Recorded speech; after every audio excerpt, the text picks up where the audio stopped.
Audio Jungle. Aksi tragis dialami salah seorang karyawan Indomaret yang terletak di Jalan Sisingamangaraja, Kelurahan Siborong-Borong, Kabupaten Tapanuli Utara. Rogando Jerry Silitonga sebagai korban penyekapan dan penganiayaan di dalam gudang Indomaret yang dilakukan oleh rekan kerjanya berinisial SS, IS, ASS, dan MT. Sampai saat ini mengalami trauma berat dan telah membuat laporan kepada Polsek Siborong-Borong. Menurut keterangan dari korban, IS selaku kepala toko menjemput dia dari kediamannya pada hari Minggu, tanggal 6 April tahun 2025. Pada sore hari sekitar pukul 17 waktu Indonesia Barat, IS menjemput korban dengan mengajaknya ke Indomaret. Namun pada saat itu korban menolak ajakan dari IS, dikarenakan bahwa bukan shiftnya untuk bekerja pada hari itu. Kemudian, IS menjelaskan bahwa dirinya mengajak untuk menanyakan setoran barang. Dan akhirnya dengan langkah yang berat korban menerima ajakan dari IS untuk pergi bersamaan ke Indomaret. Namun ajakan tersebut menjadi malapetaka bagi dirinya sendiri. Dirinya mengalami nasib tragis, disekap dan dianiaya oleh rekan kerjanya di dalam gudang Indomaret. Kejadian tersebut terungkap ketika dia mencoba menghubungi bibinya dan meminta tolong bahwa dirinya hendak dibunuh. Menurut pengakuan RS bibi korban, saksi pada kejadian tersebut bersama suaminya, pada hari Minggu sekitar jam 17 WB menelpon dirinya untuk datang ke Indomaret, dan mengungkapkan bahwasannya dia sedang berada di Indomaret atas ajakan dari IS, yang datang ke rumah seraya memaksa dengan alasan tim audit ingin turun pada hari itu. Setelah terjadi percakapan antara mereka, bibi dari korban bersamaan dengan suaminya langsung menemui korban ke Indomaret sekira pukul 18 waktu Indonesia Barat dan melihat bahwa korban sedang berada di luar dan menanyakan apa yang terjadi. Kemudian pelaku berinisial IS keluar dari dalam Indomaret setelah dipanggil oleh bibi dari korban untuk menanyakan apa yang terjadi. Begini tante, si Jerry ini dalam pencapaian target dia minus perhitungannya. Kami hanya minta pertanggungjawabannya untuk menutupi sebesar 3 juta. Soalnya tim audit mau turun hari ini, ujarnya. Bu datang ke Indomaret. Jadi aku tanya, Pak, soal apa, Mang? Ini tim audit kami mau turun, Bu, hari ini. Jadi kekurangan yang ada di berangkas ini, Bu, sekitaran 3 juta harus ditutup, Bu. Jadi kasihlah dulu, Bu, solusi biar bisa, Bu, si Indra ini nanti ngomong ke supervisor. Ya udah kami datang namanya. Nah, setelah kami sampai kira-kira jam 6 sore di situ, posisi si korban ini lagi duduk di luar. Jadi saya jumpai, saya tanya, "Amang kau kenapa?" Nah, tiba-tiba si Indra ini, si pelaku kepala toko, dia langsung datang dari dalam, menyamparin kami ternyata di luar, menjumpai kami di luar. Terus aku panggil lah si Indra ini, kebetulan si Indra ini masih keluarga dengan saya. "Indra, sini dulu kau, Amang." Terus si Indra ini bilang, "Ya tante, kayak mana nya masalah kalian ini, Amang?" "Iya, soalnya gini tante," kata si Indra. "Jadi si Jerry ini tante, kekurangan minusnya di dalam ini, kami cuma hanya menutupi uang berangkas sebesar 3 juta tante. Soalnya tim audit mau turun hari ini." Nah, saya bilang. Informasi yang diperoleh dari Jerry selaku korban dan bibinya, bahwasannya korban sudah lama meminta untuk resign dengan tujuan agar uang BPJS Prakerja dicairkan untuk menutupi target yang minus tersebut. Namun pihak Indomaret tidak memberikan dengan alasan target yang minus harus dibayarkan terlebih dahulu. Tidak lama kemudian, supervisor dari Indomaret berinisial SS tiba di lokasi dan langsung memasuki Indomaret. Salah seorang perempuan datang untuk memanggil IS. "Bang dipanggil supervisor," ujarnya. Kemudian IS datang kembali keluar untuk memanggil korban masuk ke dalam. Bibi dari korban masih tetap menunggu di luar sampai sekitar jam 19 waktu Indonesia Barat. Namun korban tak kunjung kembali. Dari jam 6 ini kami nunggu sampai jam 7. Kok masih di dalam? Nah, saya telepon, "Jer, kayak mana, Mang?" "Tunggu ya, Bu," katanya. Pas saya matikan telepon, tiba-tiba si supervisornya ini keluar. Warga Sirait ini, Sadarmen Sirait. Tiba-tiba dia keluar dengan nada dia yang kuat, nelpon semua polisi. Itu kami dengar. Karena itu kan kejadiannya kan di luar, dia nelpon semua polisi.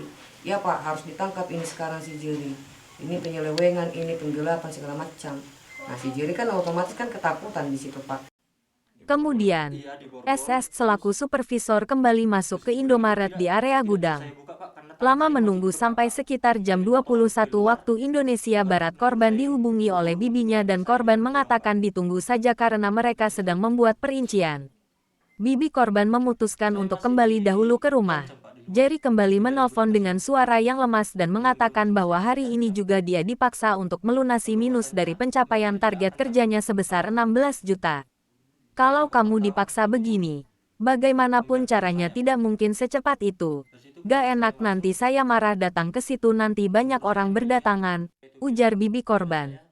Dalam percakapan tersebut, bibi korban mendengar suara dari supervisor SS mengatakan, "Lah bibimu ngancam ya, bilang sama bibimu datang ke sini.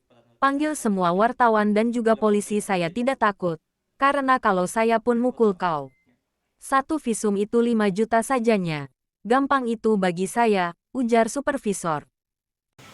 Nah tiba-tiba saya dengar lah si Sadarmen ini ngomong, "Loh, Namburumu ngancam ya? Saya tidak takut. Panggil ke sini Namburumu, bawa semua wartawan, bawa semua polisi, saya tidak takut.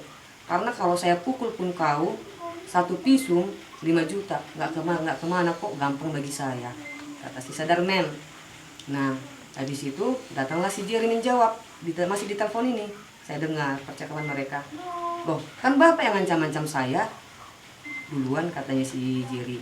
Ya, Telepon yang masih tersambung. Dengan tiba-tiba korban berteriak meminta tolong dan mengatakan bahwa dia ingin dibunuh. Dengan penuh khawatir, bibi bersama dengan suaminya langsung bergegas mendatangi Indomaret tersebut. Di tengah perjalanan, bibi korban masih mendengar percakapan supervisor SS dengan kepala toko IS, yang dimana SS meminta kunci sepeda motor dari IS. "Minta dulu kunci motor itu. Biar saya seret dulu ini. Kalau nanti ini sudah mati biar saya buang mayatnya," ujar supervisor. Tiba di Indomaret, 4 orang yang berada di tempat ketika ditanya keberadaan Jerry sempat terdiam seakan menyembunyikan sesuatu. Dan akhirnya mengungkap bahwa Jerry sedang di gudang dan mereka juga tidak diperbolehkan masuk ke dalam gudang.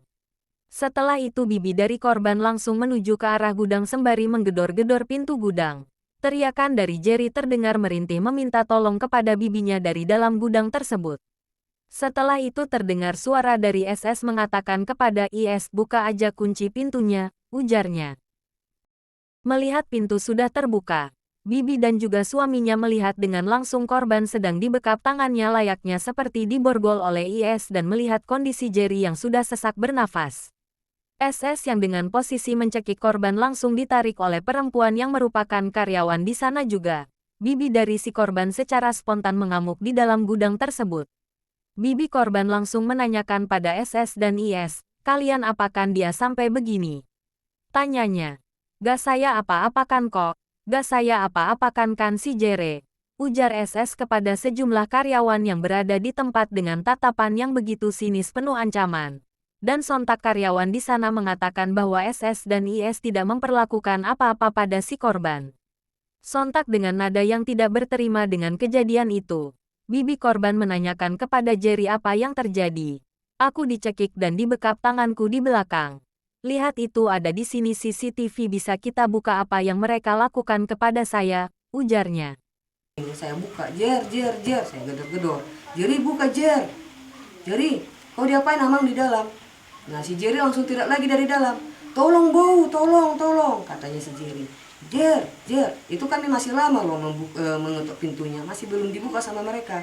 Dan akhirnya tiba-tiba si Sadarmen ini ngomong sama si Indra, "Buka aja kunci pintunya." Setelah dibuka kunci pintunya, saya dorong, saya lihat posisinya si Jerry sudah ada di tembok dengan keadaan si Indra memegang tangannya seperti ini, dibekap dari belakang.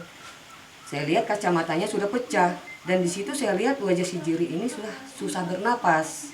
Nah, saya lihat lagi si Sadarmen ini dari tangannya seperti ini, dia mundur ditarik sama wanita yang berjilbab agak gemuk orangnya, ditarik, "Sudah pak," gitu. Atas kejadian tersebut, Korban yang didampingi oleh bibi dan pamannya langsung menuju puskesmas Siborong-Borong untuk melakukan visum.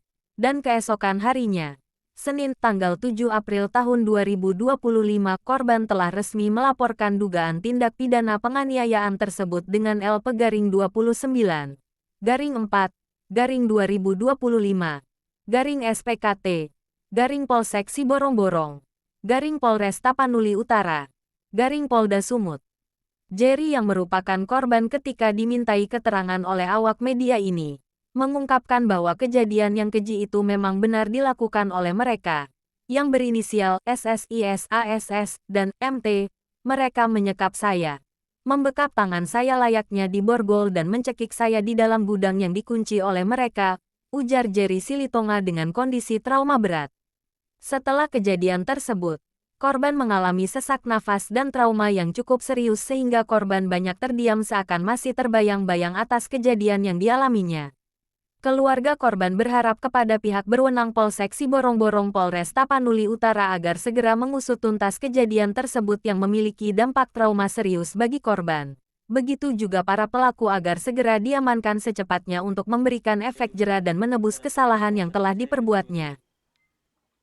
Dari Kabupaten Tapanuli Utara, Abednego Manalu, reporter Inspirasi.online melaporkan.